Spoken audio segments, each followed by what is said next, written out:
समझिएगा, भगवान कभी किसी को कष्ट नहीं देते, भगवान कभी किसी को दुख नहीं देते।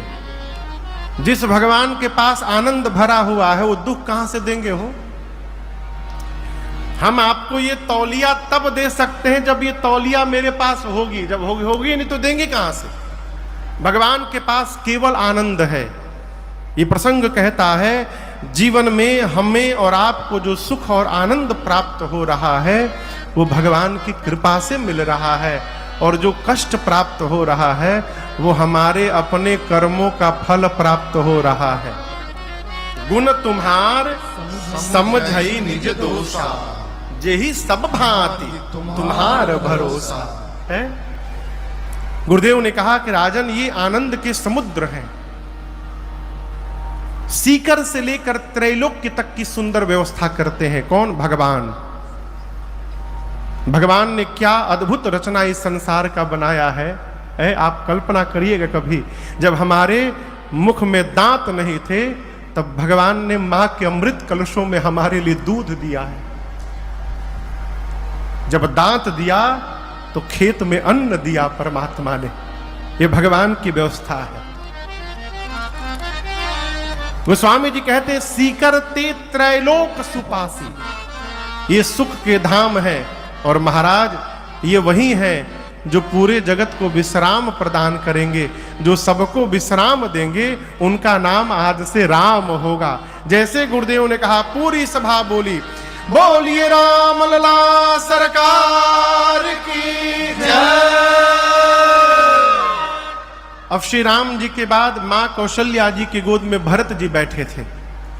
गुरुदेव भगवान ने कहा, आपके दूसरे पुत्र विश्व भरण पोषण कर जोई, ताकर नाम भरत अस होई। महाराज आपके ये दूसरे पुत्र पूरे विश्व का भरण पोषण करेंगे। भरण पोषण यानी तृप्त करना, शरीर को भोजन कराना, ये भरण पोषण हुआ। भरत जी शरीर को भोजन नहीं कराएंगे, भरत भैया हमारी आत्मा को भोजन कराएंगे। कैसे? राम प्रेम से। भगवत प्रेम ही आत्म तत्व को तृप्त कर सकता है।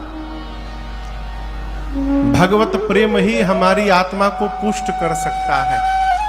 कई अस्तु गुरुदेव ने कहा, आज के बाद इनका नाम भरत होगा। भरत कौन? जो आने वाले को राम प्रेम से भरता रहे, वो भरत है। पूरी सभा बोली, बोलिए भरत लाल सरकार की जय। अब मां कैकेयी जी की गोद में सबसे छोटे भैया शत्रुघ्न भैया बैठे थे। गुरुदेव ने कहा, आपके छोटे कुमार वो हैं जिनके नाम को लेने से शत्रु समाप्त हो जाएंगे। शत्रुघ्न भैया का नाम लेते रहिए, आपके शत्रु समाप्त हो जाएंगे। ये कैसे महाराज? यहां दर्शन करिए। सबसे पहले ये समझना आवश्यक है कि हमारे शत्रु हैं कौन। मनुष्य के जीवन के सबसे बड़े शत्रु उसके 6 विकार हैं: काम, क्रोध, मद, मोह, लोभ और मत्सर। काम समझ रहे हैं ना? बार बार कामनाओं का जन्म लेना काम है।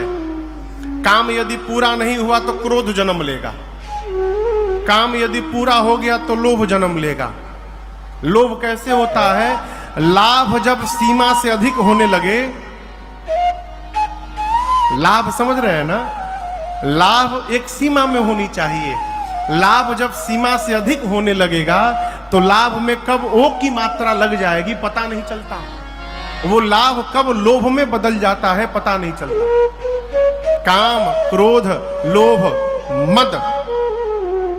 है कोई मेरे जैसा यहां पर? मोह। मोह आपको परसों मैंने बताया था, सब हम ही तो कर रहे हैं। ये मोह है। कई लोग कहते हैं घरवा में उड़ा ला बाबू, मजा उड़ा ला, ना रहम तहिया बुझाई तारा। ये मोह है। और 5वां है मत्सर। मत्सर यानी ईर्ष्या।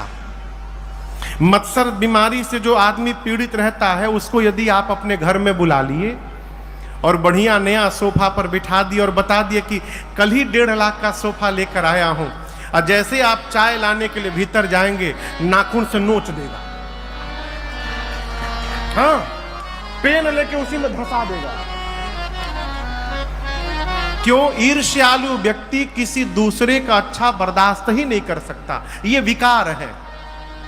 और आप शत्रुघ्न भैया का जीवन देखिए, शत्रुघ्न भैया के पास इनमें से कोई विकार नहीं है। क्यों? शत्रुघ्न जी मौन पात्र है मानस के। बोल देना तो सरल है माई बाप, मौन हो जाना सरल न समझिएगा। कई आदमी से आप कोई बात कहिए और कहिए कि देखिए हम आपको अपना जान के बता रहे हैं, किसी से बताइएगा मत। होता है ना कि देखिए हम सबसे तो छिपा सकते हैं, लेकिन आपको हम अपना जान के बता रहे हैं, किसी से बताइएगा मत। वो तीसरे से कहेगा देखो हमको बताने के लिए मना किए हैं,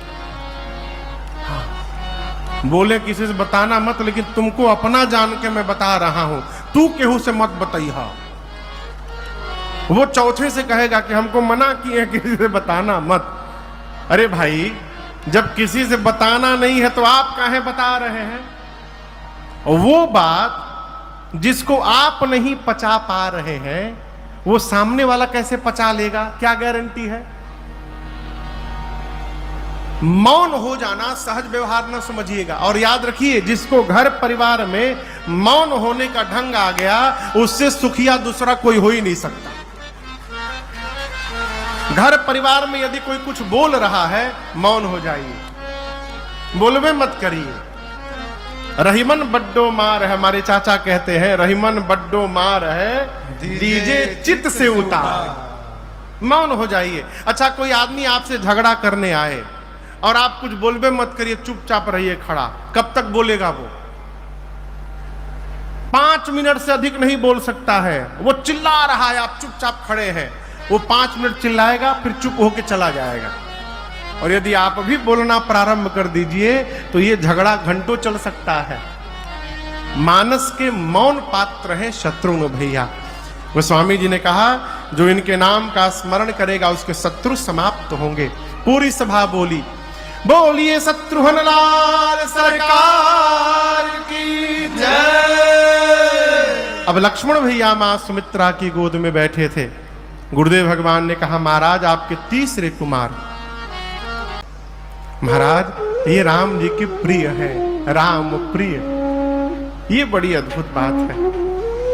आप देखिए, राम जी सीता मैया के बिना तो दिखाई पड़ जाते हैं, लेकिन आप कहीं नहीं देखिएगा कि राम जी लक्ष्मण भैया के बिना दिखाई पड़ जाए। आप, ये प्रियता है। हमारे महाराज जी कहते हैं, बाबू किसी के पास भी रहना चाहिए तो उसकी जरूरी बन के नहीं, उसकी मजबूरी बन के रहिए। लक्ष्मण भैया हमारे गोस्वामी जी वंदना क्रम में कहते हैं, रघुपति कीर्ति विमल पताका। यदि रघुनाथ जी की कीर्ति पताका है, पताका यानी झंडा, तो उस कीर्ति रूपी पताके को पूरे संसार में ऊंचा उठाने के लिए लक्ष्मण जी का जीवन दंड के समान हो गया। दंड समान भयऊ जस जाता। झंडा कितना भी सुंदर हो, यदि झंडा में डंडा नहीं लगा है तो झंडे का कोई मतलब नहीं है। डंडा ही झंडे को आकाश तक पहुंचाता है। उसी प्रकार राम जी की कीर्ति को पूरे ब्रह्मांड तक पहुंचाने के लिए हमारे लक्ष्मण भैया दंड के समान राम जी के साथ लगे रहे। ये लक्ष्मण जी की महिमा है। राम प्रिय है, शेष अवतार है महाराज। इन्होंने ही मस्तक पर पृथ्वी को धारण किया है। आज के बाद इनका नाम लक्ष्मण होगा। पूरी सभा बोली, बोलिए लखन लाल सरकार की जय। नामकरण करने के बाद गुरुदेव ने कहा, महाराज आपके चारों कुमार चारों वेद भगवान के सार तत्व हैं, मुनियों के धन हैं। मुनियों के राम जी क्या है? धन है। इसलिए मुनि लोग, व्यापारी जीव ऐसे ही से करता रहता है, मुनि लोग ऐसे ही से करते रहते हैं, धन जमा करते हैं। मुनि धन, जन सर्वस्व, भक्तों के सर्वस्व है।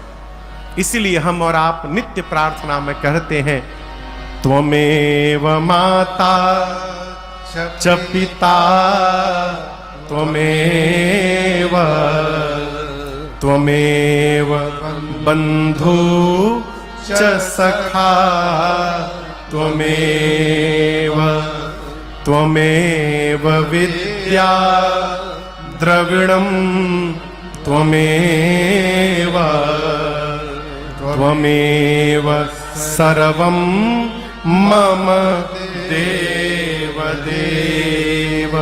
त्वमेव सर्वम, भगवान भक्तों के सर्वस्व हैं और शंकर जी के प्राण तत्व हैं, शिव प्राणा।